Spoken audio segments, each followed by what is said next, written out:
Welcome back to 33 Dreams of Indy. I'm your host, Robert Earl, and today I'm joined by Ray Robb with Yukos Racing in the Indy Pro 2000 series. Stingray's from Idaho, and growing up myself in Yakima, Washington, we had quite a few drivers that would come from Idaho to compete on the NASCAR tour and be there in Yakima. What's it been like growing up in Idaho trying to find a place to race? Idaho is very nice for outdoor activities. We get to go snow skiing in the winter, hunting in the fall, playing in the spring. So definitely got plenty of activities to do. And I just decided that whatever I couldn't do here, I'd choose that as my career. So I chose racing. But like I said, there's not much around here for racing. So our closest track is Tri-Cities, Washington, growing up with go-karts. And that was about a 4-hour drive. And then our closest car track is Salt Lake City. What used to be Miller Motorsports Park. So definitely racing was introduced to me, and I think I chose whatever event I could do the furthest away. So it worked out well. I mean, we do have a little quarter-mile oval NASCAR track, but for road racing, there's not much. You sound like a future Florida resident, so okay, Yeah. I understand where you'll be able to do this 12 months out of the year. WeatherTech Laguna Seca.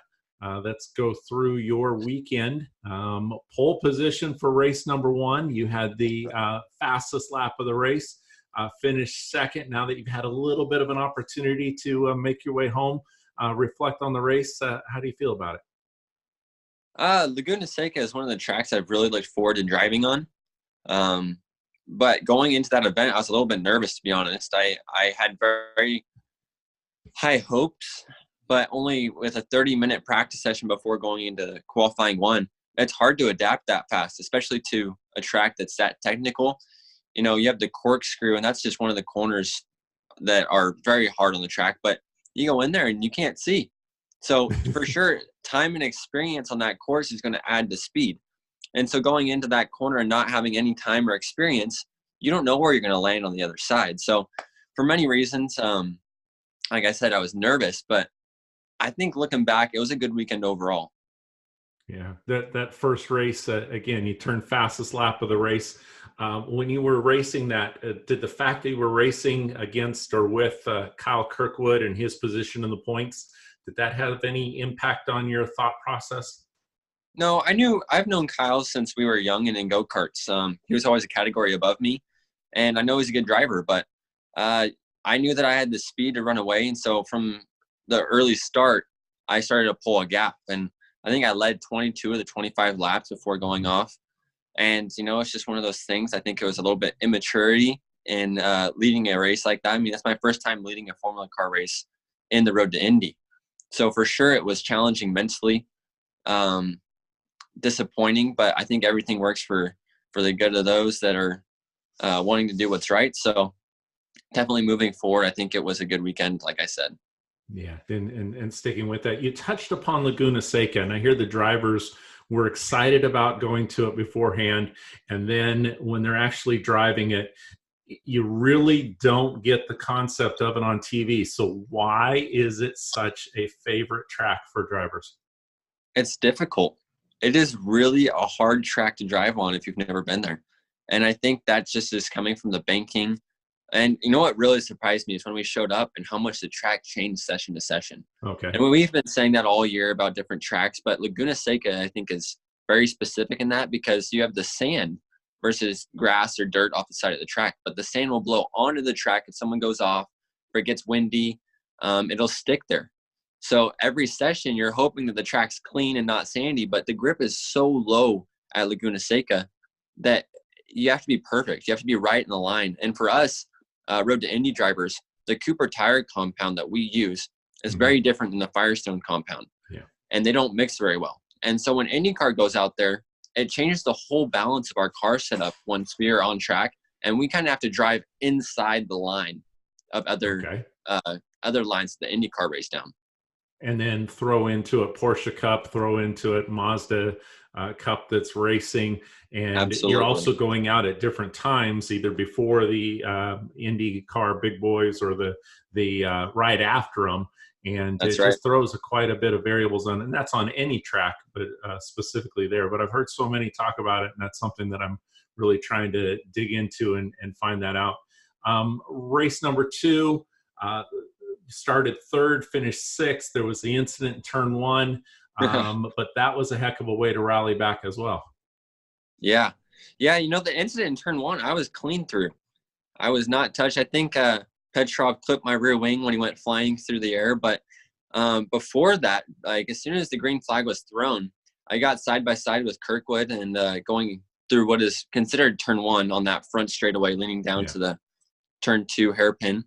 But he clipped my front wing and snapped it in half. So I was kind of crippled right from the start, and there's not much I could have done. So we had that early caution flag from the wreck in turn 1/2. And then I came in for a pit stop, changed the wing, fell back to 13th, and fought my way back up to 6th. And Laguna Seca is not an easy track to pass on at all, especially with our cars. The aero wash is significant. And like I said, if you get out of that line, you lose all the grip. So you have to run pretty much right in the draft with other cars in front of you. So very little aero when you're following someone. And it makes it a lot more difficult to keep up in order to make a move. That's another thing that I was watching this weekend on TV versus being there at the track. They were talking about the number of passes. Until I actually saw the USF 2000 race on Saturday, I did not believe that someone could pass on that track.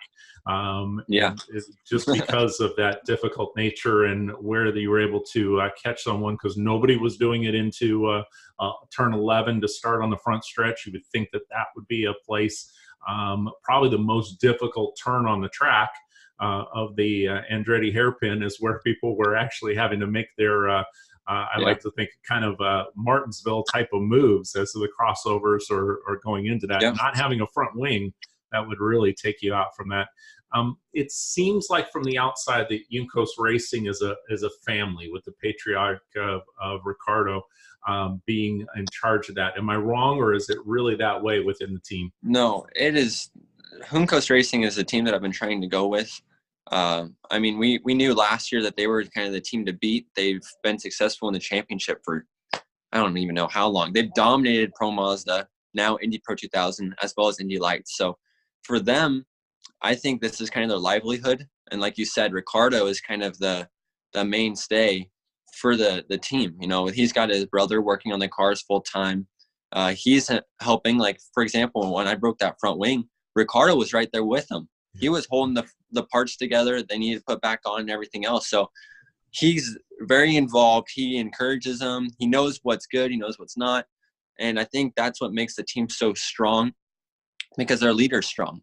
He's a good engineer. He could be a driver coach. He could be a driver if you really wanted to. So they have a long history in racing, and they're very nice. You know, they're a team that I've really liked working with. And hopefully I'll get a chance to do the same with them next year. You're in the same situation, and I'm not looking to reveal any secrets here or anything like that. I'm here as the probably more of the fan standpoint, or to more tell the stories, and this level of uncertainty that you go into. Some of us might say, welcome to the real world. Yet as you step out of the car and you performed, how do you feel going into next season? I feel very good. We'll see what we're going to do. You know, it's still on the table to run Indy Lights, but I think another season of Indy Pro 2000 would be in my best interest. Also to consolidate to win a championship and maybe have a better opportunity to move up to Indy Lights next year, 2021. Yeah.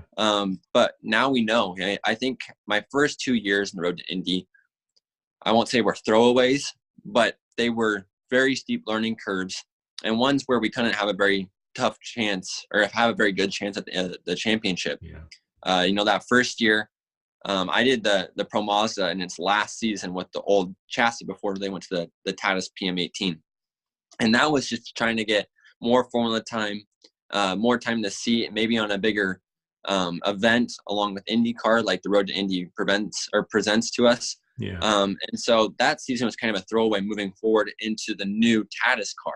Whereas drivers in USF 2000, they kind of got the experience and the feel for that same frame, because that same carbon fiber tub chassis they run in USF 2000, they move up with in Indy Pro 2000. So the car has a very general feel that's similar throughout USF 2000 and Indy Pro 2000.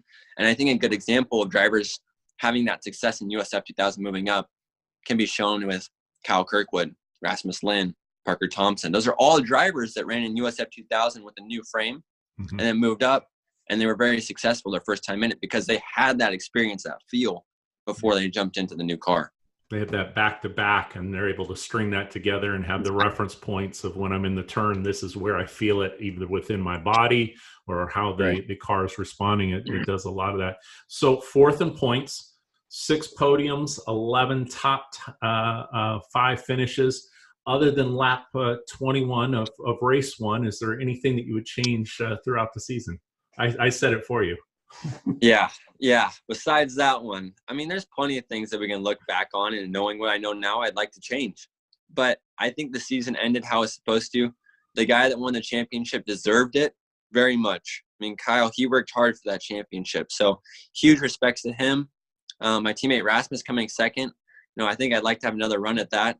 I started the season off kind of slow, and with mechanical failures, there's not much you can do. There's a great book. I can't think of the name right now, but it says focus on the A factors and forget about the B factors, because you can't control the B factors. So for sure, this was a season teaching me to fight through the adversity. And I think a few people saw that. Ricardo mentioned it to me at the season banquet this year. Okay.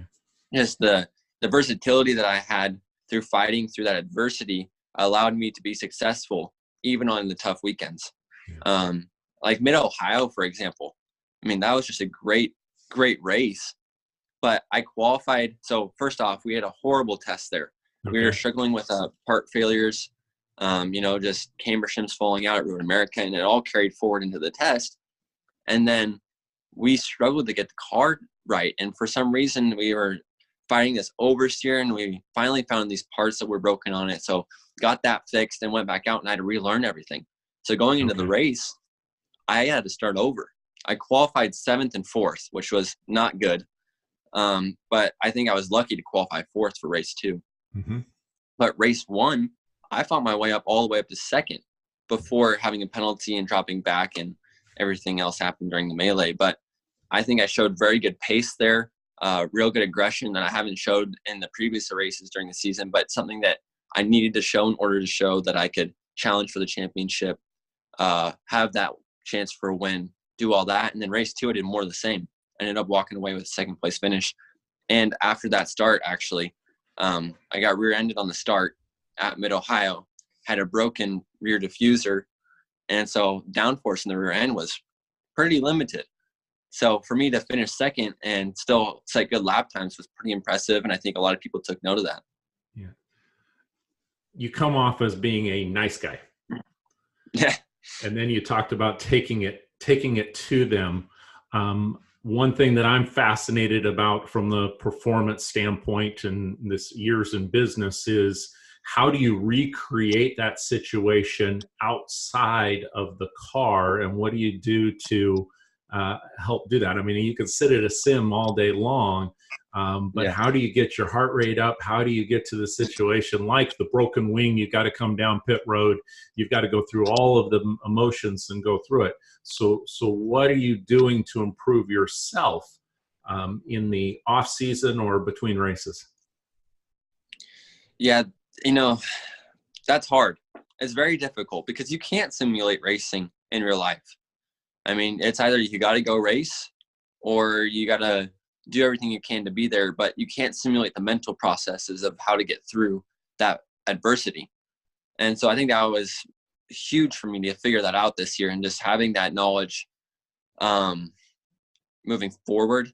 There's not something that you can develop during the off season, I don't think, unless you do a winter series. The Road to Indy's kind of got a partnership going now with the Toyota Racing Series in New Zealand, where drivers can go over there for a discounted price and run January, February over there, get racing seat time, and then come forward into St. Pete with that knowledge. But so do you take your budget and move there versus the entire year? That's also something that is a decision I'm sure drivers are going to have to make. Absolutely. And it's not a full budget cost to run there versus over here. I mean, it's an additional cost. And if you have the budget, it's a really good option, I think. Something that I'm trying to figure out right now is in order to get to New Zealand, as well as be able to afford the full season cost. And so we're going to figure that out. We're going to be working hard the next few weeks to do that, finalize some options maybe before we get too far into the off season. Last year, I was very unfortunate. I went 6 months out of the car. I mean, I went hunting, I went fishing, I went snow skiing, but I didn't get to drive a race car. So for me, that was really difficult. Coming back, we had an early test at Sebring, Florida, I think like 2 or 3 weeks before St. Petersburg. And that was my first time in the car since Portland. And so it was a huge learning curve stepping back into the season, relearning the car, getting back comfortable to challenging corners and doing all that. But I stepped out of the gate pretty strong. I think I got a third at St. Petersburg. So it was good to kind of solidify myself as a good driver and knowing that I was able to do that. You do a good job referring to we. And I always like to give the drivers an opportunity to give a shout out to their sponsors, their partners, their team that's around them. So go ahead and do so. Yeah, racing is a tough sport, and drivers, if they're arrogant and think that it's all up to them, it's not. It's about the team that surrounds you. It's about the man upstairs that's watching over you. And I try and use racing as my mission field, and I thank God for every person He's put in place, every race that I get to be in. And that's been a huge part of my career. I mean, having those right people that He put in place. My mom is a huge example of that. She's my momager, and she's my biggest supporter, biggest critic, and she helps me on and off the track. So having people like her in place, Peter Rossi, for example, is my manager, and he helps on the financial side and getting sponsors and investors. And, we have a huge following of people that are friends, family. Portland, for example, we had over 210 plus people there supporting me that are from Idaho or across the country. And they've grown into investors in my career. And so that's how I'm able to race. It's that group surrounding me that are wanting me to make it to that next level, and they wanted me to succeed and do all that. Huge thank you to all of them. Hoon Coast Racing is another example. Those guys are awesome. They want to see their drivers succeed, and I just feel like part of the family when I'm running with them. Great to recognize those folks. And I know you also had a couple direct sponsors on the side of your car, Go Out Local, I believe. And of course, we can't forget Idaho Potatoes. That's right. Yeah, I Go Out Local. I'm actually sitting in their office right now. I kicked them out, and I'm actually wearing one of their Born and Raised Idaho t-shirts. So huge thank you to them. They're great supporters. It's nice to be supported by local companies like them. Big Idaho Potato Truck is awesome too. We've had them at a few races, so seeing their support is amazing. And hopefully, we're going to see the Big Idaho Potato at some more races next year. So that'd be great. I love them at Five Guys with all the Idaho potatoes in there, but I try to limit that because of CrossFit. Now, you list that CrossFit is one of your passions. Is there a favorite particular workout or what we call WOD that you love, or is there some that you see it on the board and you go, oh no? No, I hate them all. Join the club. The last few months I haven't been able to go to CrossFit because we've been on the road so much. But now during the off season, I can definitely get back into it. We have a local gym near where I live where we refer him as my uncle, but he's not blood related. But my uncle will be there challenging me and hopefully getting me bigger, faster, stronger. Yeah, well, the Open's coming up, so you could put a time on the board there. There's a lot of things that I know I struggle with and kind of laugh about, especially when I see your level of what you're competing with, and I do relate that to the Matthew Frasers of the world of what they're doing and the commitment that we do not see behind the scenes, and that's again part of wanting to tell the story of what it takes to get seat time, what it takes to actually be there on the track. We just hear the flashy name, which I knew when I heard it the first time in St. Pete. I had folks going, "Well, wait a second, where's this guy? What's this name?" And he's got to be some hot shot, and you're a down to earth type of guy. So, dream with me a little bit. You're in the car and you hear back home again in Indiana. as actually getting to be one of the 33 that starts the Indianapolis 500? What would that be like? There's a few moments in racing that I've ever gotten chills, if that makes sense. You feel the run up your arm and go into your chest, and you're just like, wow, I'm here. And you're really in the moment. And I think being the Indy 500 would be one of those moments of just overwhelming joy and kind of relief of just thinking, wow, all that work, all that time, all those years, and we're finally here. So Indianapolis is hallowed ground for anyone in Formula Car racing. And in order to represent a team there, my family, my friends, supporters, everyone would be magnificent. So hopefully in the near future, you'll be seeing Ray Robb in that top 33.